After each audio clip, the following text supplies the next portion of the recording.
When it comes to editing videos, one of the most important concepts to master is transitions. You want your transitions to be seamless so that they don't take away from the story of the video. So in this video, we've rounded up the top 13 transitions that you can start using in your videos today. I'll show you what they look like, how to create them, and tell you when to use them. Let's go ahead and jump in. For the sake of this video, we'll be showing you all these transitions within the InVideo editor because it's easy to use even if you have no video editing experience. But you can use the same tips in any editing software that you're working with. And if you do want to follow along on InVideo, head over to invideo.io. Let's start with the very basics and talk about a few different types of cuts. The first one we're going to talk about is the one you're going to use most often, and that is just the plain and simple standard cut.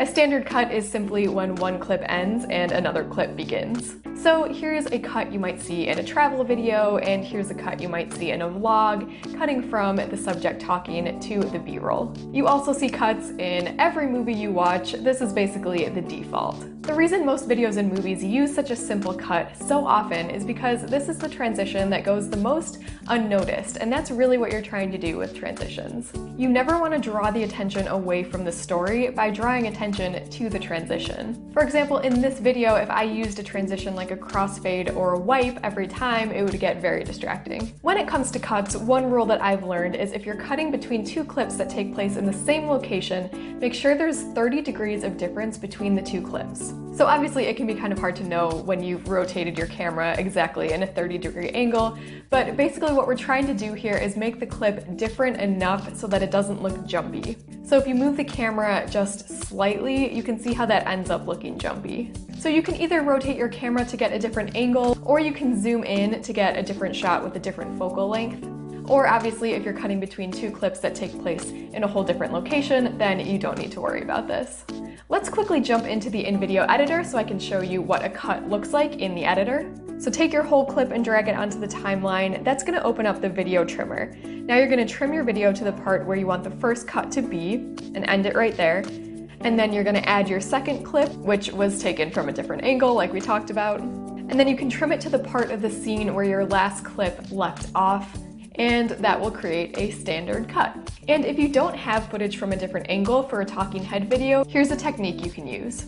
We're going to zoom in on the footage, but if you didn't do this in your camera, you can do it in the edit. So for this, just duplicate the clip, and for the second clip, again, trim it to where the first one left off.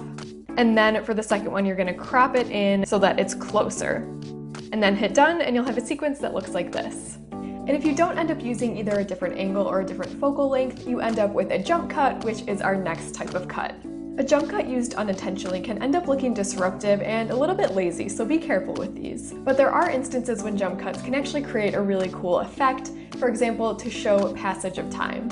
The way that you could create a jump cut sequence like this is just by taking one long video with your camera on a tripod and then bringing that into the InVideo editor, trimming your first section of the video, and then clicking this plus sign here to add a new section. And then you can just do that a few times and then hit done, and that will add the scene to your timeline as jump cuts. Next up on our list are L cuts and J cuts. These are basically cuts where you're going to use the audio to make the cuts more continuous. In an L cut, the audio from the first clip carries over and continues to play for a little bit underneath the second clip. So maybe you're doing a storytime video about you visiting the ocean. You might have a clip of the ocean and then have the audio from that carry over into the video of you talking. Or maybe you'll just use this technique in a travel video to give your clips more continuity. Instead of abruptly ending the audio in one clip, have it carry over into the next one. And then a J cut can be used similarly, but in this case, the audio from the second clip is going to start before you see the second clip on screen. So in this case, you might be telling the story about visiting the ocean, and you might have the sound of the ocean begin before that clip actually begins. Let's go ahead and jump into the editor again so I can show you what I mean. Let's first create a J cut. So we're starting off with one clip already on the canvas that has the audio that you want to use. Then we're adding the second clip as a layer, so drag it on top and then add as a layer. And then you want to open the advanced timeline for the scene so that you'll see all the layers. And then drag the duration of the top layer out from the beginning a little bit. So now it's going to start later. And then you can take the bottom clip and drag it out from the end a little bit, so then it'll kind of fade out in the middle of the video. And there's your J cut. I recently took a trip to the ocean for the first time. And then if we wanted to turn this into an L cut, all we would have to do is drag the top clip to the beginning instead of the end. And then take the clip underneath and drag it out from the beginning a little bit. And there's your L cut. I recently took a trip to the ocean. Number 4 on our list is a cross dissolve or a fade. This is another really basic one. It's pretty similar to a standard cut. The only difference is instead of immediately jumping from one clip to another, there's going to be a little gentle fade in between. This can be another great way to show passage of time. It also works great in montage videos, particularly during a slower portion of the video. Another place you might see it a lot is in music videos, maybe in a slower song. There might be a cross dissolve between a clip of the piano and a clip of the singer's face. This one is also super easy to add on in video. All you have to do is click the little box in between two of your scenes, and then on the transition menu here, select the transition called Fade. Hi everyone, just popping in to remind you that if you're enjoying this video, you should definitely subscribe to this channel to get more helpful tutorials like this, and make sure you hit that bell notification to be notified every time we post. Alright, next let's go over a few transitions that are a little bit more visible, a little bit more noticeable than the standard cut or fade, but are still very minimalistic. And the great thing is all of these transitions are available on the in-video transitions menu.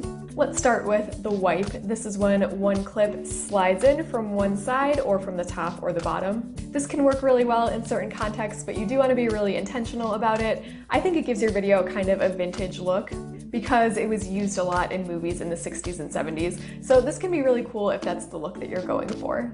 It can also work well if you're using it with motion in your scene, so maybe an elevator door going from one side, or someone walking across the screen, you could use the wipe in that direction. So this one can be really cool when used sparingly. Next up is the film roll-in. This is kind of a fun one that looks like you're playing a film reel. This one can also be used for a vintage look if you're going for kind of a 1920s silent film look. Or another place you might want to use this is at the beginning of a video, so maybe you're making a YouTube video and you're transitioning from your intro into the rest of the video. Again, all you have to do to use these on in video is click the little box in between two scenes and then find that transition on the menu. Next on our list is the cross zoom. So this one will basically take the end of your clip and zoom it in really quickly, then at the beginning of the next clip it'll zoom out and it'll have a little fade in between. This one works great for montage videos or maybe travel videos or music videos. A great time to use this would be when you're cutting from a wider shot to a closer shot, like in this travel video, because it gives the effect of zooming in. It kind of makes sense to go from wide to close. I would say that this one definitely gives your video a faster paced feel, so just keep that in mind. Next on our list is a favorite of ours, and that is the light leaks and glitches. These are very trendy and modern. One place you see them a lot is in intro videos. So if you have a little intro video that you play as a segment at the beginning of your YouTube videos, these transitions are a great way to spice that up. They're also great for music videos and montages. I would go with the glitches for a more upbeat song and a more fast-paced video, and then the light leaks maybe for a more acoustic song. Light leaks also work great if you filmed your video outside because they look a lot like lens flare from the sun. And just remember, like all of our fancy transitions, you want to be careful not to overuse these. One more quick reminder, if you're enjoying this video, be sure to subscribe. Now, moving on. Alright, now let's move on to some transitions that you can create using your camera. These ones are going to require you to do a little bit of planning, but they can look really great, especially when combined with the transitions from the in-video editor. Let's start with a pan. A pan is any time you move your camera from side to side or up and down, and you can also use that as a transition. For example, I think this could work really well in a vlog when you're transitioning from one location to another.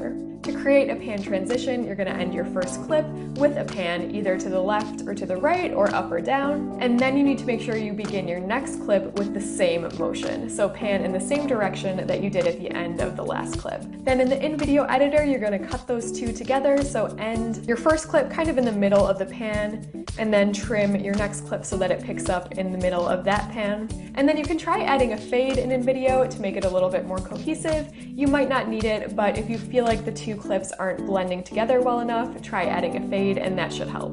Next up is a very similar transition, the whip. This one is basically the same, but a lot faster. And as you can see, it ends up having a very different look to it. Because it's so much faster, it could work really well in a sports video or maybe a promo video that has a really fast pace to it.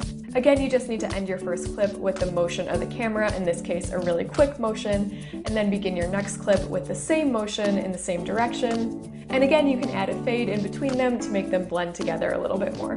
Next on our list is a really cool effect that I like to call object block. So what happens in this one is you end your first clip by using an object to completely cover the camera, and then you're going to begin your next clip with your camera covered by a similar object and then pan away.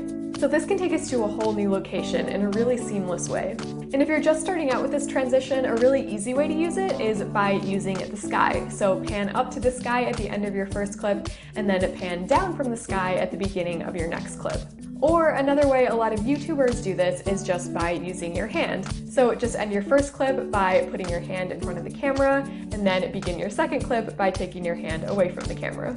That's another really easy way to get started with this effect. And again, you're usually going to want to add a fade on in video for this one.